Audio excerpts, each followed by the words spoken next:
이제 오늘 이 사사기 18장은 어쩌면 그 시대를 관통하는 굉장히 중요한 신학적 진단입니다. 해서 1절부터 한번 볼까요? 1절. 그때에 이스라엘에 왕이 없었고, 이 짧은 한 문장은 사실상 사사기 전체를 관통하는 중요한 주제입니다. 마지막 장 마지막 절도 이 문장으로 끝이 나요. 그때 이스라엘에 왕이 없으므로 후렴구는 아시는 것처럼 사람들이 각기 자기 소견에 옳은 대로 행했다. 이것이 큰 명제입니다. 자, 그런데 도대체 이스라엘에 왕이 없었다는 말이 왕의 제도가 없었다는 말로 들릴 수가 있어요. 그런데 이스라엘은 한 번도 왕이 없었던 적이 없습니다. 언제나 하나님이 왕이셨어요. 그런데 성경 기자는 왜 이렇게 곳곳마다 이 문장을 깔아 놓았을까요? 이유는 하나입니다. 하나님이 이들의 왕이셨지만 한 번도 하나님을 왕 대접하지 않던 시대, 오히려 왕 대접하지 않던 시대를 뛰어넘어서 하나님을 자기들의 관리 아래, 통제 아래 자기들이 만든 신처럼 조종하려는 시대가 사사시대입니다. 이제 그 실제적인 신뢰를 오늘 단지파를 통해서 만나게 되는 거예요. 자, 단지파는 그때에 거주할 기업의 땅을 구하는 중이었으니 이는 그들이 이스라엘 지파 중에서 그때까지 기업을 분배받지 못하였음이라.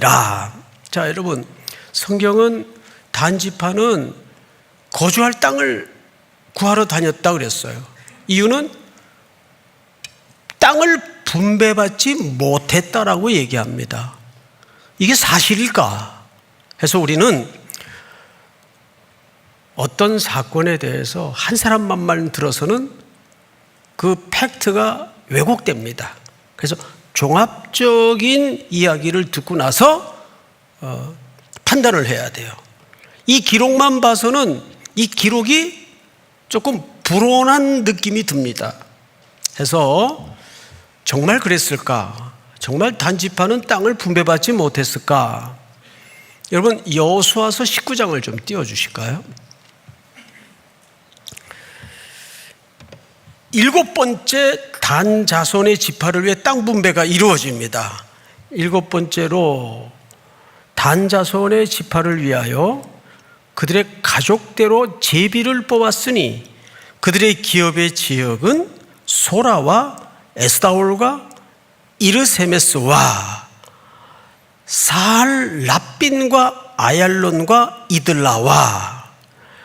다 같이 시작. 엘론과 딥나와 에그론과 엘드게와 기브돈과 바알랏과 여훗과 브네브락과 가드림몬과 메알곤과 락곤과 요파 맞은편 경계까지라. 자, 기업 받았어요, 안 받았어요? 받았죠. 그 증거로 4절을 전체 한번 읽습니다. 시작.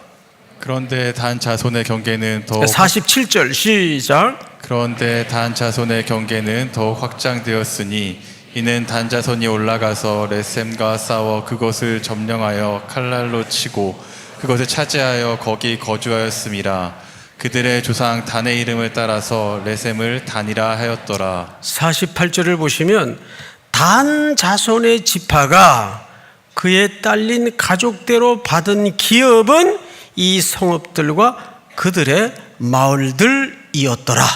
자, 다시 물어볼게요.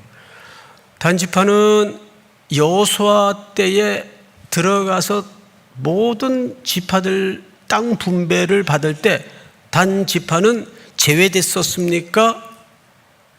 기업을 받았습니까? 받았죠? 근데 오늘 1절은 이렇게 돼 있어요. 기업을 분배받지 못하였습니다. 아직까지 이 두 구절 가지고는 누가 맞는지 확실히 몰라요. 그래서 사사기 맥락에서 1장을 한번 띄워주세요. 보시면 제가 읽겠습니다. 아모리 족속이 이방 족속이고 이미 가나안 땅의 원주민들이죠. 아모리 족속이 단 자손을 산지로 몰아넣고 골짜기에 내려오기를 용납하지 아니하였으며, 자, 아모리 족속 때문에 이들이 못 내려왔어요. 팩트로는 기업을 확보하지 못한 게 맞아요. 그런데 하나님은 땅을 이미 약속으로 주었습니까? 안 주었습니까? 주었어요. 그런데 오늘 18장을 보면 기업을 받지 못했다고 돼 있어요. 그게 누구 말이 맞나? 여호수아서의 말이 맞나? 오늘 본문인 18장의 1절의 이야기가 맞나를 정확하게 판명해 주는 구절이 오늘 1장 34절입니다. 정확하게 뭐라 그래요? 아모리 족속이 단 자손을 산지로 몰아넣고 골짜기에 내려오기를 용납하지 않았다. 무슨 얘기입니까? 기업으로 약속대로 땅을 분배하여 확보받았지만 그것을 믿음으로 차지하지는 못했다, 그 말이에요. 아직까지도 우리는 여기서 한 걸음 더 들어가야 돼요. 그러면 불순종해서 겁먹고 원주민들에게 쫓겨서 주신 땅도 먹지를 못했구나, 이렇게만 단순히 생각할 수가 있어요. 그런데 진짜 단지파가 들키고 싶지 않은 속내가 드러납니다. 2절을 볼까요? 우리 김범신 목사님 시작. 단자손이 소라와 에스타올에서부터 그들의 가족 가운데 용맹스러운 5사람을 보내어 땅을 정탐하고 살피게 하며 그들에게 이르되 너희는 가서 땅을 살펴보라 하매 그들이 에브라임 산지에 가서 미가의 집에 이르러 거기서 유숙하니라. 자, 이게 무슨 얘기냐 하면 풀어놓자면 이런 뜻입니다. 그들이 5명의 정탐꾼을 뽑았어요. 성경에는 정탐꾼 얘기가 종종 나와요. 여호수아에도 나왔고 또 민수기에서도 나왔었어요. 그런데 이 정탐꾼의 이야기들은 하나님이 명하신 정탐이었어요. 그런데 사사기의 정탐은 놀랍게도 하나님이 정탐하라고 언급한 대목이 하나도 없습니다. 그들이 스스로 용감한 사람들 5명을 뽑아서 땅을 정탐하기 위해서 다른 땅으로 보낸 겁니다. 어디가 살기 좋은지 한번 가봐라. 그럼 이게 지금까지의 설명을 모아서 보면 이런 얘기가 됩니다. 처음부터 다시 설명을 드릴게요. 땅을 분배했어요. 그런데 믿음으로 순종하여 확보하지 못했어요. 여러 가지가 이유가 있었겠죠. 그래서 외부적인 환경 때문에 아모리 족속이 못 내려오게 막았고 이런 물리적인 환경 때문에 확보하지 못하는 줄 알았어요. 그랬더니 오늘 18장 2절에서 보니까 5명의 정탐꾼을 뽑아서 어디가 살기 좋은가 한번 두루두루 다녀봐라. 그러다가 미가라는 사람의 집에 이르러 겁니다. 그럼 이게 무슨 얘기죠? 하나님이 주신 땅에 대해서는 자기들이 원하던 지형도 아니고 자기들이 원하던 토양도 아니에요. 그래서 마음속에 어떤 심정이 스물스물 올라왔는가 하면 이런 겁니다. 야, 뭐 어디 좀 더 좋은 땅 없냐? 앞으로 투자 가치가 높은 땅 없냐? 소떼, 양떼를 언제든지 푸른 풀밭으로 먹일 수 있는 좋은 곳은 없냐? 해서 정탐꾼을 뽑아서 두루 다니게 하다가 미가라는 사람의 집에 이르러 온 겁니다. 자, 여러분, 이게 무슨 얘기죠? 첫 번째, 오늘 첫 번째 주제가 뭐냐 하면 하나님이 주신 분깃을 온전한 복으로 받아들이지 못했다는 뜻입니다. 더 좋은 땅, 더 넓은 땅. 근데 누구 눈에 보기에? 자기들 눈에 보기에. 하나님이 주신 분깃을 하나님의 복으로 볼 수 있었어야 되는데 그게 뭐 편한 말로 성이 안 차는 거예요. 이것 말고 더 좋은 거 없냐 해서 헤매고 돌아다니기 시작하다가 미가라는 사람의 집에 이른 겁니다. 거기서 고용된 제사장 하나를 만나요. 미가라는 사람은 웃기는 사람이에요. 자기 집에다가 하나님 믿는 사람인데 신당도 만들어 놓고 신사도 만들어 놓고 또 제사장 옷도 지어 놓고, 그러니까 종교 풀 세트를 다 구비한 다음에 이제 돌아다니던 젊은 청년 레위 지파 출신 제사장 하나를 집안 제사장으로 고용하게 됩니다. 그러니까 너는 여기서 내가 연봉 많이 줄 테니까 어디 헤매고 돌아다니지 말고 우리 가정을 위해서 복을 빌라. 그러니까 신앙이, 종교가 자기들의 편익에 마음대로 주물럭거려질 수 있도록 사유화가 되는 겁니다. 그 레위 청년인 제사장을 이 다섯 정탐꾼이 만나게 됩니다. 이 사람들이 서로 만남을 통해서 이루어지는 대화를 잘 보세요. 몇 절을 보시냐면 3절, 우리 김범신 목사님. 그들이 미가의 집에 있을 때 그 레위 청년의 음성을 알아듣고 그리로 돌아가서 그에게 이르되 누가 너를 이리로 인도하였으며 내가 여기서 무엇을 하며 여기서 무엇을 얻었느냐 하니. 자, 여러분, 지금 이 구도를 잘 보세요. 5명의 정탐꾼이 이 집안에 고용되어 제사장 노릇하고 있는 이 레위 청년이요 제사장을 만나서 3가지를 물어요. 누가 너를 일로 보냈느냐? 두 번째는 너 여기서 뭐 하고 있느냐? 세 번째는 여기서 뭘 얻었느냐? 3가지를 물어요. 그런데 이거 뭐 좀 어색하지 않아요? 이 질문을 사실은 누가 누구에게 물어야 돼요? 제사장이 이 정탐꾼들에게 물어야 돼요. 왜? 야, 너희들 왜 여기까지 흘러 돌아다니고 있냐? 이미 하나님께서 여호수아 때 너희 지파에게 준 땅 내비두고 뭐 하려고 여기까지 흘러왔냐? 사실은 이 질문은 5명의 정탐꾼이 1명의 제사장이 물어야 될 질문이 아니고 이 제사장이 정탐꾼들에게, 단 지파 사람들에게 물어야 될 질문이에요. 누가 너희를 이리로 보냈느냐?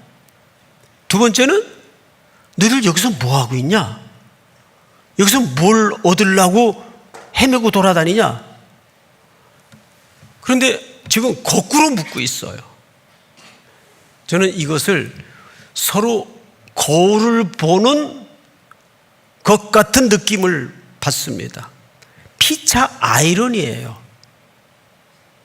이것은 제사장이 이 헤매고 돌아다니는 더 좋은 욕망을 쫓아 헤매고 있는 여기까지 흘러온 단지파 정탐꾼들을 향해서 물었어야 될 질문이에요.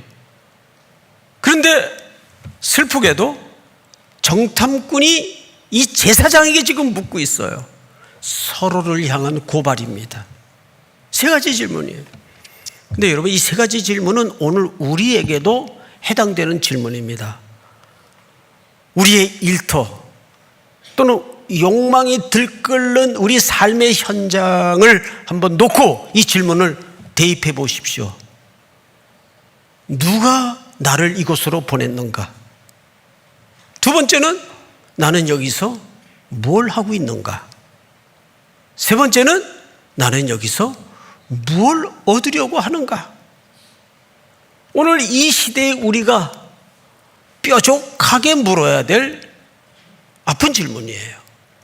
그런데 더 놀라운 것은 이 사람들이 다 하나님의 백성들이기 때문에 자기들은 욕망을 쫓아 탐욕스러운 행로를 지금 해서 여기까지 왔지만 놀랍게도 여호와의 이름으로 포장을 하고 종교적 옷을 입혀서 하나님께로부터 확인을 받고 싶은 거예요.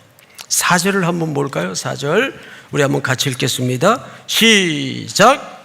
그가 그들에게 이르되 미가가 이러이러하게 나를 대접하고 나를 고용하여 나를 자기의 제사장으로 삼았느니라 하니라. 네, 이실직고 합니다. 속 편하게. 나 이 집에 고용된 제사장인데 연봉 많이 준다 그래서 이 사람들한테 기도도 해주고 복도 빌면서 저 여기 먹고 살고 있다고. 그러자 5절 단 지파에서 파견된 5명의 정탐꾼 이야기들을 한번 보세요. 5절 시작. 그들이 그에게 이르되 청하건대 우리를 위하여 하나님께 물어보아서 우리가 가는 길이 형통하는지 우리에게 알게 하라 하니. 네, 하나님께 물어보아서 우리가 지금 가고 있는 이 길이 형통한지 좀 알아봐라. 자, 여기 종교적 언어가 등장을 해요. 종교적 방식이 동원이 됩니다. 무슨 얘기죠? 자기의 욕망과 탐욕에 붙들려 여기까지 왔지만 이 행로를 하나님께로부터 공중받고 싶은 거예요. 이건 무슨 행위입니까? 하나님을 자기들의 관리 속에, 자기들의 통제 속에 밀어넣는 겁니다. 여러분, 우상숭배라는 것은 하나님을 부정하는 게 우상숭배가 아니에요. 우상숭배의 가장 무서운 지점은 하나님을 자기들의 관리 아래, 자기들의 통제 아래 집어넣는 하나님의 주권을 인정하지 않는 태도가 우상숭배입니다. 그러면 오늘날 이 현대 사회 속에서도 현대 신앙인들이 하고 싶은 것은 자기 마음대로 하면서 그것을 하나님의 이름을 들이대고 하나님께로부터 항상 확인받고 싶고 인정받고 싶은 거예요. 그 똑같은 얘기입니다. 그러면 내가 우리를 위해서 우리가 지금 가고 있는 이 길이 형통한지 좀 알아봐라. 5절을 다시 한번 큰 소리로 전체가 읽겠습니다. 5절 시작. 그들이 그에게 이르되 청하건대 우리를 위하여 하나님께 물어보아서 우리가 가는 길이 형통하는지 우리에게 알게 하라 하니. 네.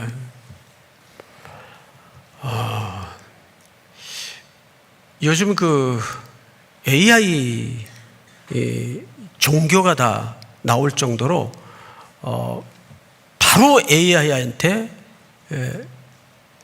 유료 버전에다 집어넣으면 더 빨라요. 그리고 더 풍성한 대답이 나와요. AI한테 집어넣으면 한 30초도 머뭇거리지 않아요. 바로바로 나옵니다. 우리는 기도든지 예배든지 우리의 구함이든지 자세하게 해집어 보면 우리가 요즘 AI 종교인들처럼 살고 있지는 않는가? 구하는 대로 하나님이 응답해 주시기를 바라는 패턴으로 살아가고 있지는 않는가? 한번 깊이 돌아봐야 됩니다. 제가 가끔 손석희 씨가 진행하는 질문들이라는 프로를 봐요. 거기에 얼마 전에 요즘 가장 핫한 소설가 중에 김애란 씨라는 분이 대담자로 나왔습니다. 그 두 분이 대화를 하다가 AI가 주제가 됐어요. AI가 할 수 없는 일이 뭐라고 생각을 하십니까? 김혜란 그 소설가가 그런 얘기를 하더라고요. AI가 할 수 없는 일이 있다. 망설임, 머뭇거림, 주저함, 이거 AI가 못한다. AI는 항상 기회에 대해서 즉각적으로 반응하는 메모리가 돼 있고 학습이 돼 있어요. 저는 그 작가분의 이야기를 듣고 쿵 했어요. 그렇지. 근데 여러분 돌아보세요. 사람이 언제 자라는지 아세요? 언제 크는지 아세요? 언제 깊어지는지 아세요? 언제 빚어지는지 아세요? 망설일 때, 머뭇거릴 때, 주저할 때 사람은 깊어지고 성장합니다. 그런데 요즘 이 AI 전과 후로 역사가 이제 가름될 텐데 지금은 즉각적인 시대가 되고 말았어요. 그냥 기회가 있으면 이것이 유익이 되냐 유익이 되지 않느냐의 판단보다는 이것이 내게 이익이 되냐 손해가 되냐 이 기준으로 모든 것들이 짜여져 학습되기 시작합니다. 오늘 이 시대에 종교의 그 타락의 끝을 우리가 지금 보고 있어요. 그들이 하나님을 부정하는 사람들이 아니에요. 끔찍하게도 하나님을 자기들의 입맛에 맞게 자기들이 짜놓은 프레임 속에 밀어넣는 행태를 보고 있습니다. 저는 요즘 내면의 큰 흐름의 변화를 제 스스로 느끼고 있어요. 평생 성경을 읽고 성경을 연구하고 얼마나 많은 설교를 세계에서 주일날 가장 많은 설교를 하는 목사가 그 중에 하나일 거예요. 그런데 제가 미처 눈 뜨지 못했던 것들이 요즘 살금살금 시선이 열어지는 내적 충격을 받고 있습니다. 지난 고난주간부터 제가 겟세마네 동산의 장면을 계속 머릿속에 묵상을 합니다. 예수님은 그 밤이 얼마나 참혹하고 끔찍했던 무서운 밤이었던지 고민하여 슬퍼하사 심히 죽게 되었사오니 아버지여 이 잔을 내게서 옮겨가실 수는 없습니까?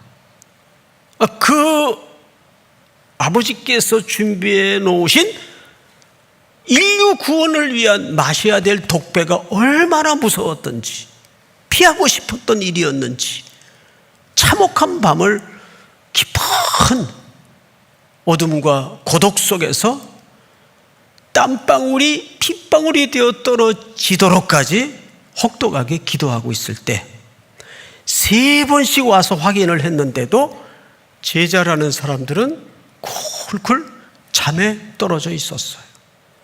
1번, 2번, 3번째도 여전히 제자들은 육신이 연약해서 고나여서 잠에 떨어져 있었어요.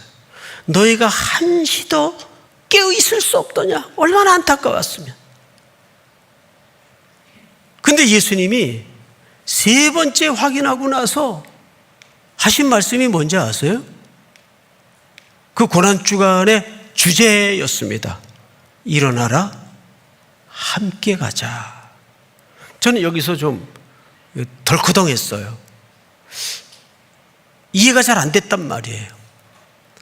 아니 이런 무지랭이 같은 아무 도움도 안 되고 쓸모짝 없는 이 제자들을 향해서 3번씩이나 스승의 고통에 동참하지 못하고 잠에 떨어졌던 이 바보 같은 녀석들을 뭐 쓸모 있다고, 뭐 도움이 된다고 일어나라 함께 가자 그랬을까?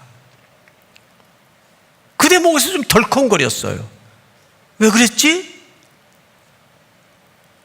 그러다가 저는 하나님의 심정에서 그 말씀을 다시 보게 됐어요. 그리고 어릴 적에 아픈 기억 하나가 떠올랐습니다. 제가 어릴 때 어머님이 평화시장에서 옷 장사를 하고 있었어요. 어머니 직접 디자인도 하시고, 그래서 그걸 또 어린 저한테 물어보기도 하시고 옷가게를 하셨어요. 통행금지가 있을 때입니다. 그런데 그 평화시장에 큰 불이 났어요. 긴급 뉴스로 막 나오니까 어머님이 얼마나 놀랬겠습니까? 근데 그 당시 모든 장사하는 분들은 자기 자본 갖고 하는 분들이 없어요. 전부 남의 돈 빌려서 물건 싸가지고 쟁여놓고 이렇게 장사를 했는데 그 옷인이 얼마나 불이 잘 탔겠어요. 옷감이. 그러니까 어머니가 당황스러우시니까 자고 있던 어린 저를 흔들어 깨우셨어요. 아버님은 제가 한없이 어릴 때 돌아가셨고 저를 흔들어 깨웠어요. 그 잠결에 일어났더니 엄마 얼굴이 사색이 돼가지고 태근아 일어나라 함께 가자. 그래서 잠도 들 깬 채로 엄마 손에 붙들려서 그냥 뛰다 걷다 그 평화시장 청계천 근처까지 가보니까 하늘이 빨갛게 불이 한없이 타고 있어요. 그리고 주저앉아 우는 엄마를 진정시키고 엄마랑 같이 다시 집으로 돌아오는 길에 생각을 한 거예요. 그때 왜 나를 깨웠지? 내가 무슨 쓸모가 있다고, 내가 무슨 용모가 있다고, 내가 무슨 도움이 된다고 왜 나를 깨웠지? 그때는 그게 왜 그런지 몰랐는데 그 겟세마네 동산에 예수님의 말씀을 묵상하다가 그 하나님의 심정에서 일어나라 함께 가자.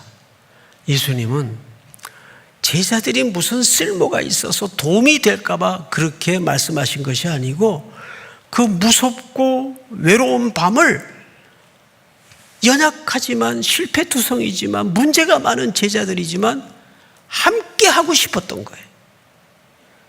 이 처절한 밤에 예수님도 온전하신 인간이었기 때문에 이 문제투성이의 제자들과 함께 하고 싶었던 거예요.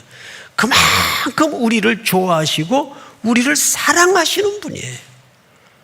제가 굳이 이 긴 이야기를 왜 하냐 하면 우리가 성경을 읽을 때 하나님의 시선에서 하나님의 심정에서 성경을 못 읽었구나.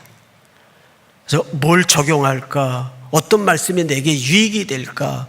이 말씀을 통해서 내게 주시는 미션은 뭘까? 자꾸 일적인 차원에서만 성경을 봐왔지 하나님은 이 표현을 통해서 왜 나한테 분노하실까?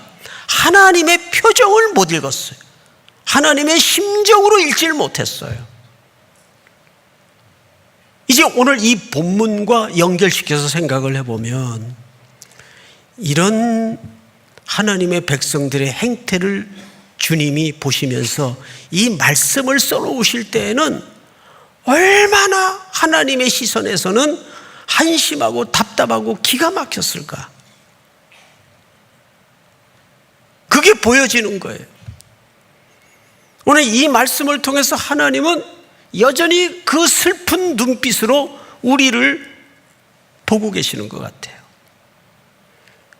그래서 진짜 사사기 결론이 뭔지 아세요? 진짜 사사기 결론은 여러분 6절을 보고 말씀을 좀 마무리하겠습니다. 6절 우리 전체가 한번 같이 읽어보십시다. 시작. 제사장이 그들에게 이르되 평안히 가라 너희가 가는 길은 여호와 앞에 있느니라 하니라. 여러분 평안히 가라. 이 사꾼 제사장이 그들의 요구에 그저 복을 빌어주는 것 같아요. 평안히 가라. 그 다음에 이렇게 돼 있어요. 너희가 가는 길은 누구 앞에 있느니라? 여호와의 뜻이니라. 이렇게 얘기를 하지 않고 여호와 앞에 있느니라. 이거를 보통 영화 기법으로 표현을 하자면 결말을 열어놓은 거예요. 열린 결말이에요. 너희 가는 길이 맞다면 하나님이 네 길을 형통케 평안케 하실 것이지만 그 길이 하나님과 상관없는 너희 욕망을 따라 쫓는 길이라면 둘 다 하나님 앞에 있을 것이다. 그러니까 결말을 어떻게 해놓은 거죠? 열어놓은 거예요. 여러분, 독전이라는 영화 기억나시나요? 마지막 장면, 저 멀리서 벌판에 추운 겨울에 딱 외로운 집 한 채가 있는데 거기서 탕 총소리로 끝이 나요. 이제 결말을 잘 알 수 없는 것이 열린 결말이에요. 평안히 가라. 너희 길이 하나님 앞에 있다라는 말은 이 길이 개인적인 탐욕과 욕망으로 가는 길이라면 그 결말대로 너희들이 그 재앙을 안을 것이고, 하나님의 뜻대로 걸어가는 길이라면 그 길은 평안하게 될 것이다. 그러니까 누구의 여지에 따라 갈래길로 갈까요? 자기들의 여지에 따라. 이건 결말을 열어놓은 겁니다. 그 신명기에도 보면 복과 저주를 너희 앞에 두나니, 똑같은 얘기예요. 복과 저주를 너희 앞에 두나니. 그러면 여러분, 복과 저주를 너희 앞에 두나니라는 말은 무슨 뜻인지 아세요? 이게 강조법이에요. 우리 부모들이 이렇게 얘기하잖아요. 아기들이, 엄마가 좀 아기들 병약해질까봐 좀 좋은 음식을 해서 갈아가지고 입에 물려주면은 앵그리고 안 먹어요. 그러면 이제 화가 나면 엄마들이 뭐라 그래요? 먹든지 말든지 네 마음대로 해. 너만 손해지. 그 속에는 이제부터 엄마는 너의 인격을 존중해서 너에게 자유의 선택을 줄 테니까 내가 먹든지 말든지 그건 네 초이스다. 이 얘기일까요? 오히려 반대말이죠. You have no choice. 너한테 선택권이 없다 그 말이에요. 하나님께서는 늘 우리에게 그런 식으로 어법을 말씀하시는데 우리는 눈치를 못 채요. 늘 하나님께서 정말 화가 나시면 이런 표현을 쓰신다고요. 그건 너 하기에 달렸어, 그 뜻이거든요. 그러니까 하나님께서 제 이 모든 자유의 의지를 존중해서 어떻게 하든지 너는 잘 될 거다 그러시는 게 아니라 초이스가 없다고 말이에요. 저와 여러분들은 그래서 이 인간의 절망스러운 하나님의 표정을 만나면서 결국 참된 사사, 진정한 왕은 누구신가에 대해서 시선을 모으도록 하는 겁니다. 사랑하는 우리 형제자매 여러분, 기회에 반응하여 사는 인생이 아니라 좁은 길이라도, 그래서 저는 여러분들이 첫째, 하나님이 주신 것만이 내 인생 전체에 걸친 참된 복임을 볼 줄 아는 눈을 가져야 돼요. 두 번째는 하나님이 주신 것이라면 아무리 험하고 꼴짜기에 눈으로는 누구도 갖고 싶어 하지 않는 어떤 것일지라도 믿음으로 그것을 주권을 인정하고 받아들일 수 있는 순종으로 그것을 누릴 줄 아는 생의 결단이 있기를 주님의 이름으로 축복합니다. 다 일어나십시다. 보소서 주님.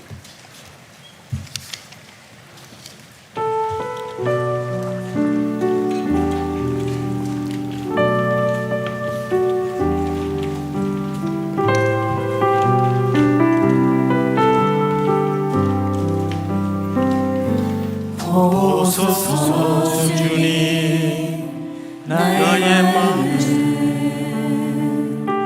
사랑 없습니다. 그러나 내 모든 것 주께 드립니다. 사랑으로 안으시고 날 새롭게 하소서.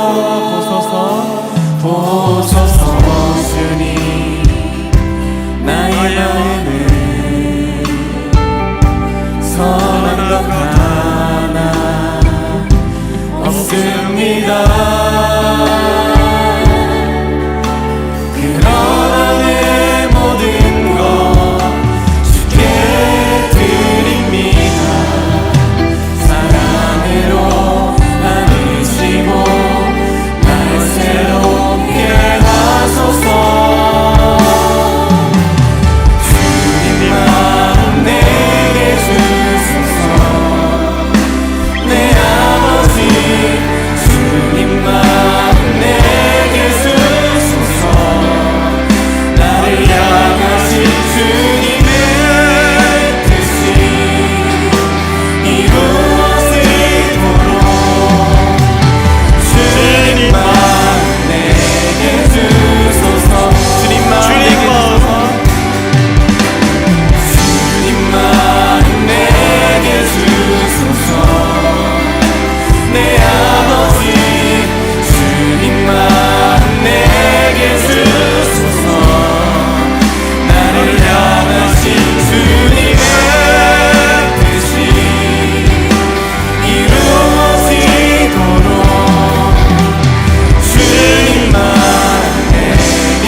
고개 숙인 채로 기도합시다.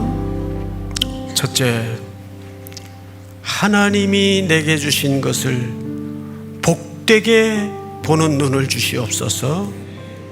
그것이 아무리 우리 인간의 기준으로는 험하고 외롭고 어려운 길일지라도 그것을 능히 하나님의 주권을 인정하고 믿음으로 순종하여 그 복을 누릴 줄 아는 믿음을 새롭게 하여 주시옵소서.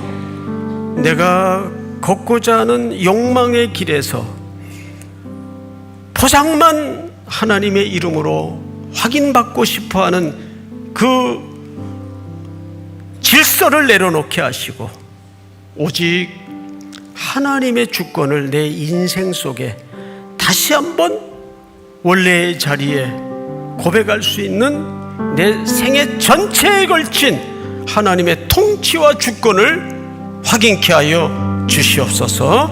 우리 한번 주여 부른 다음에 소리내어 통성으로 기도합니다.